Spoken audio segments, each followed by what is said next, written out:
Amigos, muy buenas, bienvenidos a su casa, bienvenidos a la Diocesana de Canarias, donde hoy vamos a compartir el tiempo con alguien que espero que sea del agrado de todos y cada uno de ustedes. Gracias por dejarnos entrar en su casa, gracias por abrir la ventana a este mundo de la información y sobre todo gracias por poder estar y compartir con todos y cada uno de ustedes un ratito de su tiempo. Qué grande es Mozart, ¿verdad? Con esta sinfonía, la número 40, que volvemos a escuchar un poquito porque yo creo que el invitado nuestro se lo merece.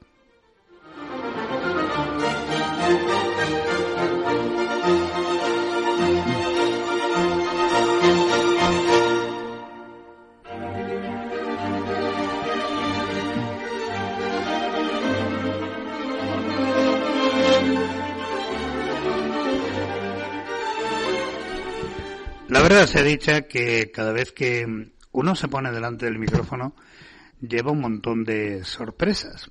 Esta semana pasada llamé por teléfono a alguien que ahora tenemos al otro lado del hilo telefónico y le dije, mira, pretendemos esto, intentar conocerte, intentar conocer algo que él escribió, intentar conocer un poquito su vida, que es súper mega interesante, y él respondió de una sola forma. Estoy a vuestra entera disposición. Don Gabriel Alonso Carro y García Crespo, muy buenas. Muy buenas tardes y muchísimas gracias por brindarme este fragmento mozartiano. No podemos empezar con mejor pie, ¿eh? Yo no sé si Gabriel es muy de Mozart, de música clásica, de más moderna. Yo soy más de Bach, porque me gusta mucho la música polifónica, ¿eh? Y especialmente la renacentista y barroca, así que sí. Bueno, pero más Mozart también tiene un gran valor musical. Bueno, vamos a hacer una cosa, igual a lo largo de la entrevista encontramos algo de Bach, aunque sea música de órgano, y podemos poner alguna cosita. Bueno, la grandeza de la radio, Gabriel, a diferencia de otros medios de comunicación social, como puede ser la televisión o el periódico, es intentar conocer al invitado sin verlo. Si Gabriel Alonso tuviera que definirse a sí mismo, ¿qué diría? Pues un hombre inquieto intelectualmente por conocer el mundo en el que vive, un hombre que le preocupan, porque creo que tengo alguna sensibilidad, las grandes cuestiones que tiene planteada no solo la sociedad, sino el conjunto de la humanidad. Y un hombre que procura, en la medida que puede, contribuir con su granito de arena a que este mundo pues sea un poquito mejor. Puede sonar un poco pretencioso, pero en la medida que un garbanzo no hace puchero por sí ciento, pues yo pretendo ser uno de esos garbanzos que con otros muchos pues ayudan a que esta humanidad y este planeta pues sean más agradables y con una mejor y mayor convivencia. ¿Fue un niño feliz, Gabriel Alonso? Pues sí, yo porque provengo de una familia numerosa, 4 hermanos varones y sí, en mi infancia la verdad es que puedo decir que fui feliz. Qué bueno. Bueno, doctor en filosofía, después hablaremos un poco de su tesis doctoral, porque tiene que ver con algo que el Papa León XIV ha hecho desde hace muy poquito. Bachiller en teología. Gabriel, ¿cómo se llevan la razón y Dios? Pues a pesar de lo que se cree, mucho mejor de lo que parece, porque, a ver, en el Evangelio de San Juan, el evangelista comienza diciendo el principio era el logos. Es verdad que el término logos en el mundo griego tiene otra acepción diferente a la que tiene el mundo hebreo. Pero bueno, si por logos, entendemos la palabra, el verbo, la razón, como decía en el mundo helenístico, pues ya etimológicamente vemos una primera aproximación. Pero si tenemos razón es porque precisamente hay una nota característica de nosotros distintiva al resto de la creación y esa nota distintiva no nos la hemos dado a nosotros mismos, la especie humana.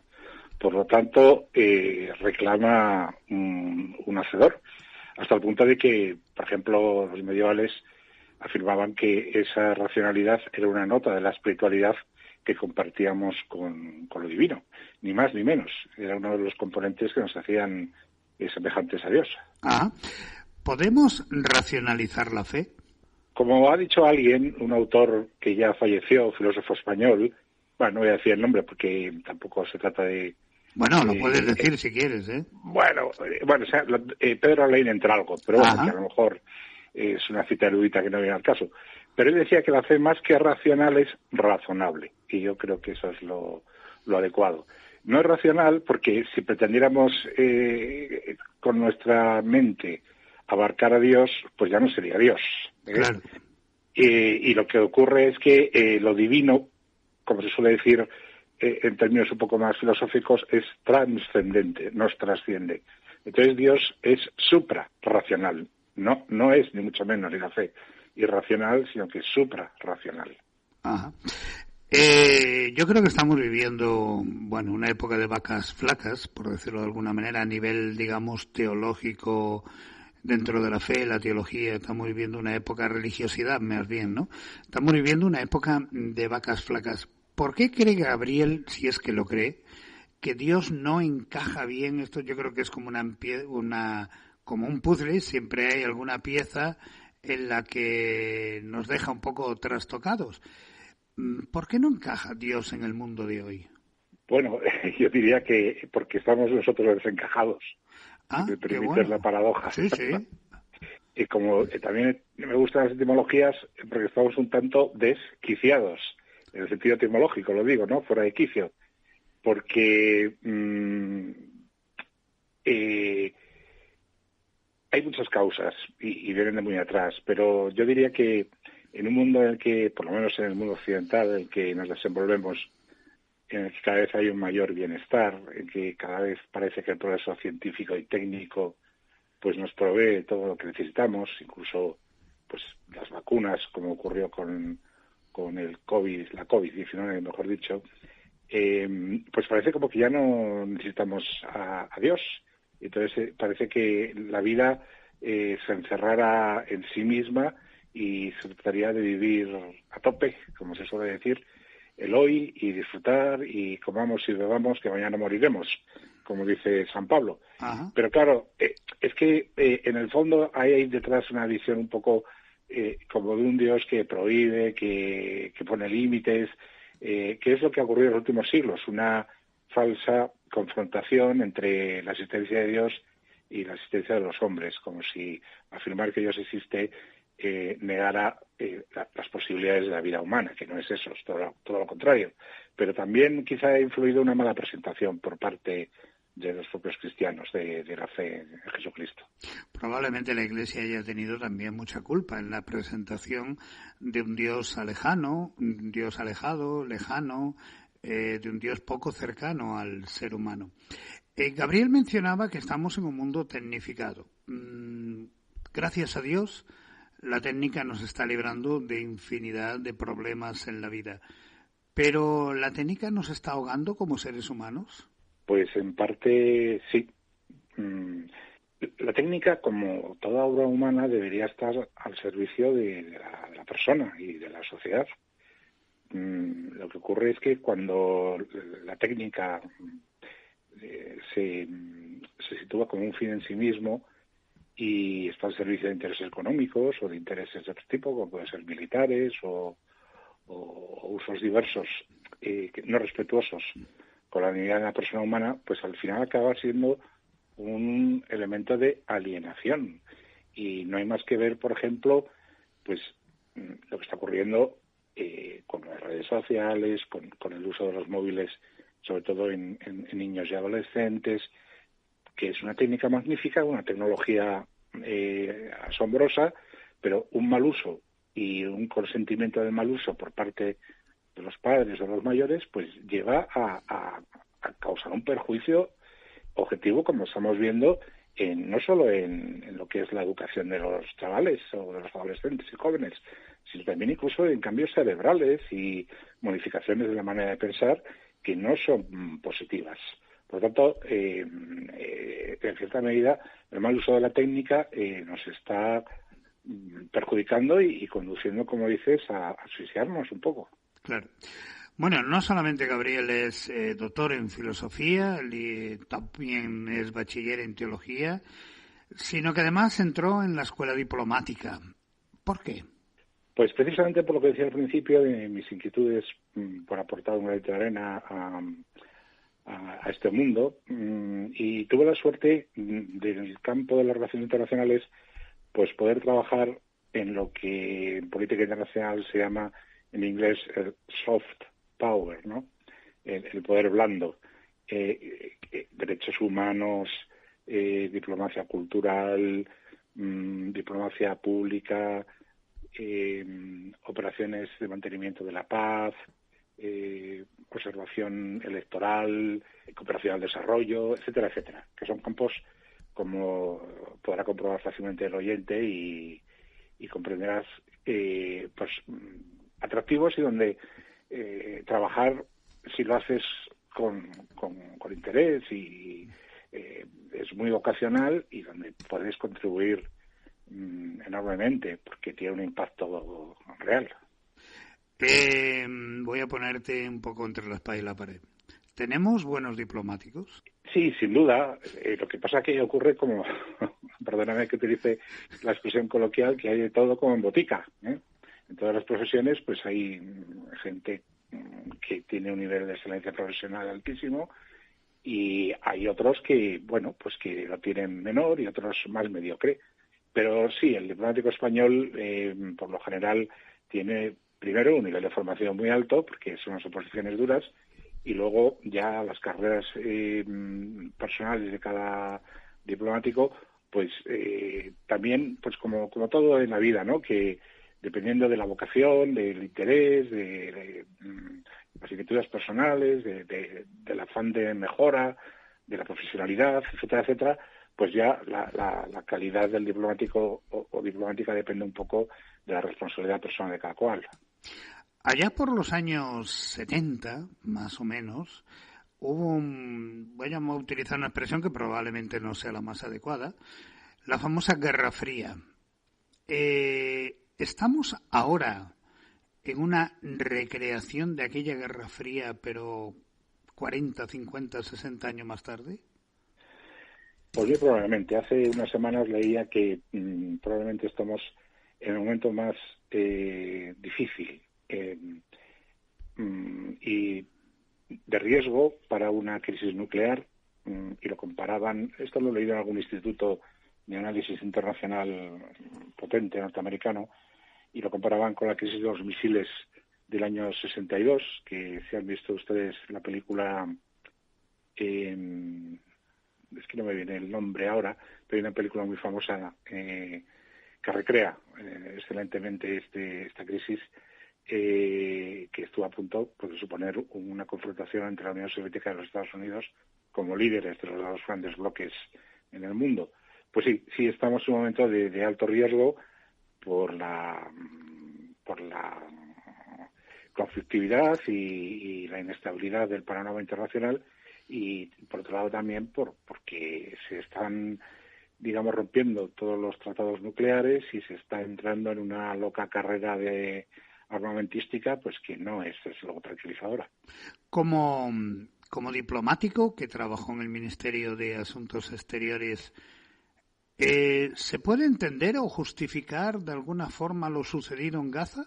Bueno, lo primero que quiero aclarar es que yo no soy propiamente diplomático, porque yo probando en el mundo académico y fui jefe de estudios en la escuela diplomática, tuve una formación previa en la escuela diplomática, pero no soy propiamente diplomático de carrera. Pero bueno, dicho eso, lo ocurrido en Gaza es que tiene muchas vertientes y, bueno, imagino que te refieres a la actuación israelí sobre la población de la franja. Sí. Y desde luego ha habido excesos inadmisibles, tanto desde el punto de vista del derecho internacional como desde el punto de vista del derecho humanitario. y eso pues no es admisible, ni mucho menos, y creo que hay unas reglas en el perdona que utilice unos términos técnicos, pero en lo que se denomina el jus in bellum, el jus ad bellum es el derecho a la guerra y el jus in bellum es el derecho ya inmersos en la guerra, ¿no? Y en el jus in bellum hay también unas reglas, y claramente pues no ha habido una proporcionalidad, es decir, que ciertamente Israel tenía derecho a defenderse y derecho a, digamos, reaccionar ante un ataque brutal, salvaje, como el que sufrió el 7 de octubre del año 2023, pero quizá la reacción no ha sido proporcionada, ha sido desproporcionada. Claro, ellos argumentarán desde el punto de vista propio de su situación geopolítica, pero desde fuera, claro, el mundo occidental mayoritariamente lo ha considerado una reacción desproporcionada. Gabriel también estuvo en la Escuela Europea de Seguridad y Defensa de la Unión Europea. ¿Tenemos que estar preocupados, Gabriel? ¿Corremos peligro? Pues,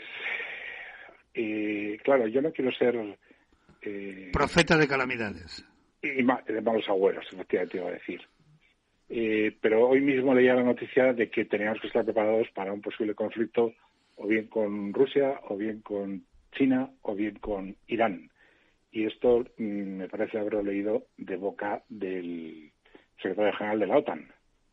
Con lo cual, pues no es como muy tranquilizador, como decía antes, porque es un alto responsable de la Alianza Atlántica que conoce bien la situación geoestratégica y las posibles amenazas y está avisando, cosa que yo en mi vida había oído hasta ahora. Yo pertenezco ya a, digamos, una generación que no vivió ninguna guerra, y ni europea europea en los Balcanes, pero no, digamos, cercana, ni tampoco, si eliminamos la Guerra Fría, tampoco en España, por supuesto, que pudo afectar en alguna medida, y nunca había habido un llamamiento así de tintes tan dramáticos como este que acabo de leer. Yo le voy a invitar a Gabriel Alonso que escuche algo que seguro que probablemente le va a gustar.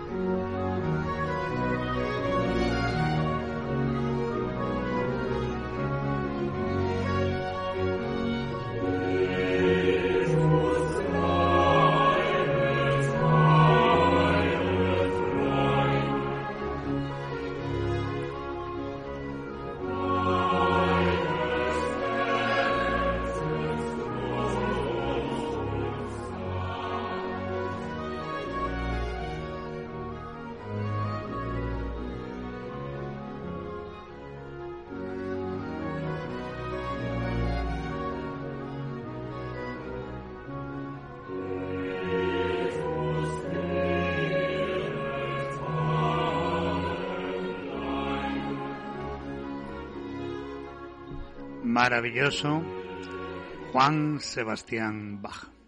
Muchísimas gracias por el detalle, muy agradecido.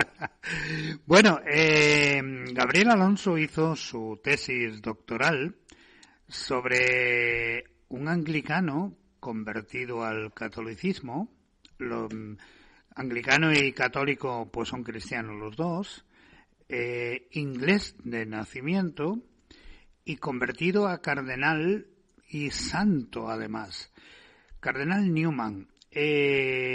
¿Por qué Gabriel se ha fijado en el cardenal Newman? Pues precisamente por algo de lo que hablábamos al principio, porque él supo como nadie en el siglo XIX reflexionar sobre el diálogo entre la fe y la razón. Y me parece que tiene un potencial enorme en ese sentido, y que siendo un hombre brillantísimo y con una cultura extraordinaria, pues supo ponerla al servicio de un diálogo con las corrientes filosófico-teológicas de su momento para responder a esa, digamos, progresiva erosión de las creencias y de la teología frente a un positivismo demasiado prometeico, en el sentido de una afirmación del saber científico como absoluto frente a otro tipo de conocimientos o de saberes. Claro, yo creo que el cardenal Newman intentó hacer lo que los papas últimos, tanto Francisco, probablemente también Juan Pablo II, creo que también León XIV, pues ahora lo mismo, es la unificación, o al menos el mayor acercamiento posible de todas las confesiones religiosas cristianas. No es fácil. ¿Qué no sabemos del cardenal Newman?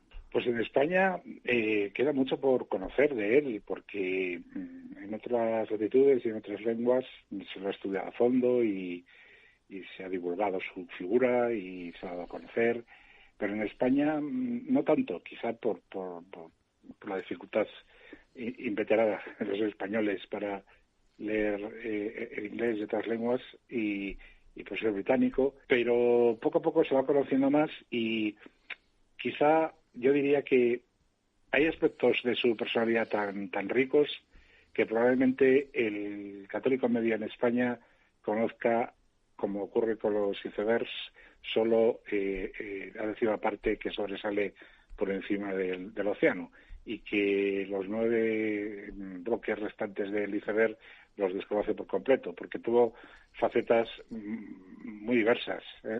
De hecho, se le llegó a llamar el padre conciliar que sobrevoló el Concilio Vaticano II, porque muchos de los temas que se trataron y se decidieron en el último concilio, pues él ya los anticipó más de 50 años antes, preparando a la Iglesia para esos avances o profundizaciones en la fe. Bueno, de hecho, dicen que Juan XXIII, cuando convoca él el concilio, en parte tenía encima de la mesa la vida, obra y milagros del cardenal Newman. Pues que no sé si será cierto o no, ¿eh? No conozco este detalle, pero no me extrañaría nada, porque hay muchos temas que la eclesiología, la participación de los laicos, claro, la vuelta a las fuentes, etcétera, etcétera, que claramente son una señal de identidad del pensamiento de Newman. Bueno, Gabriel Alonso escribió un libro titulado Globalizar la solidaridad, ética de política internacional.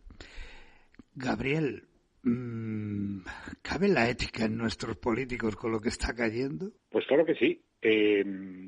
Yo, claro, no me circunscribo al panorama nacional, sino al ámbito de la política internacional. Y no solo es que quepa, sino que es que ha jugado un papel muy importante.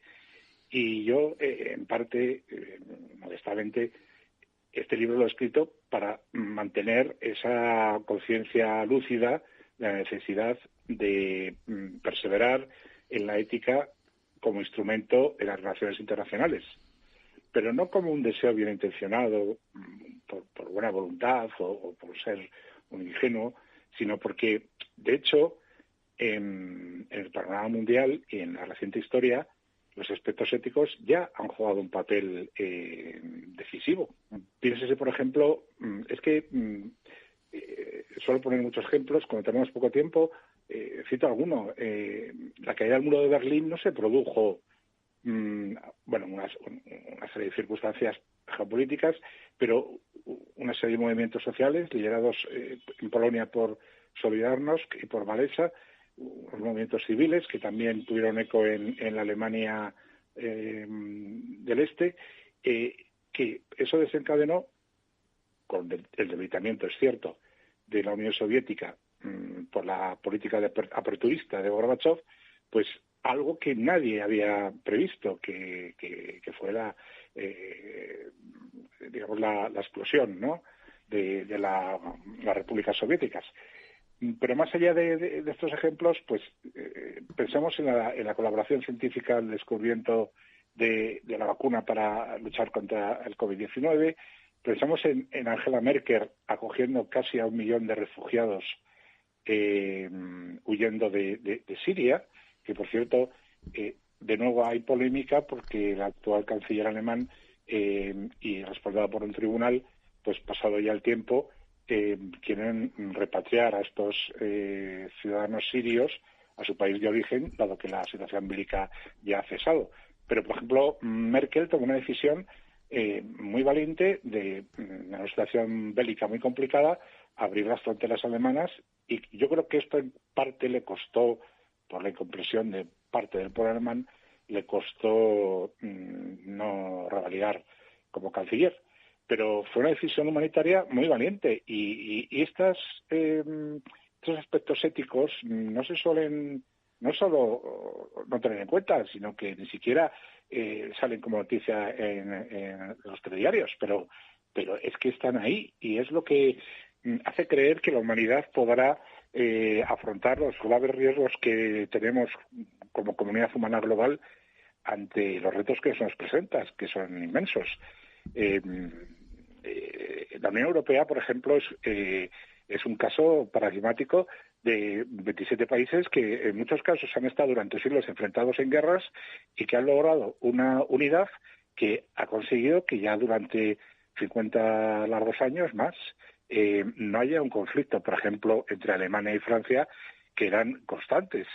Y eso lo pusieron en marcha 4 devotos católicos, Schuman, Adenauer, de Gasperi y Jean Monnet, con un sueño visionario, pero que luego se ha hecho una realidad. Y hoy en día, pues tenemos una comunidad con 27 países, con una misma moneda, y como se suele decir, entre democracias no hay conflictos bélicos. Por lo menos a fecha de hoy, que no sé si en el futuro podrá ocurrir. Pero, por ejemplo, el avance de las democracias pues también ha facilitado que haya menos conflictos bélicos por la razón que acabo de enunciar. Con eso quiero decir que hay cosas muy positivas en la política internacional que nos hacen pensar que se puede avanzar en la buena dirección y no siempre en la mala. Gabriel Alonso, a mí me gustaría seguir charlando porque tengo un montón de preguntas que me quedan en el tintero, pero el tiempo en la radio no es oro, es un tesoro enorme y tenemos que ir concluyendo. A mí me gustaría que el último minuto, los 2 últimos minutos, Gabriel Alonso hiciera un alegato en favor de la paz. Eso que pensamos que siempre lo tenemos, pero da la casualidad que nunca lo utilizamos y a veces lo mal utilizamos. ¿Qué nos diría Gabriel Alonso?